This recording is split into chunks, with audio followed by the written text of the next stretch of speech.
بسم اللہ الرحمن الرحیم۔ حضرت عمر کے دور میں ایک شخص مدینہ منورہ آیا۔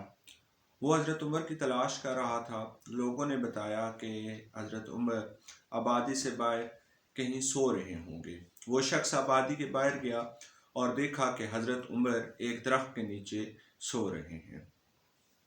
اس نے دل میں خیال کیا کہ اس ایک شخص کی وجہ سے پوری دنیا میں فتنہ برپا ہے، کیونکہ اس وقت مسلمان فوجیں ہر طرف پھیلی ہوئی تھیں اور فتوحات کا سلسلہ جاری تھا۔ اور اس شخص نے سوچا کیوں نہ میں انہیں قتل کر دوں تاکہ یہ سارے سلسلے ختم ہو جائیں۔ یہ سوچ کر اس نے اپنی تلوار نکالی اور حضرت عمر کی طرف بڑھا۔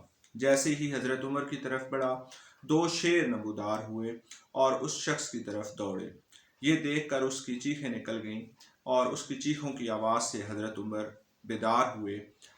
اس نے سارا واقعہ حضرت عمر رضی اللہ تعالیٰ عنہ کو سنایا اور مسلمان ہو گیا۔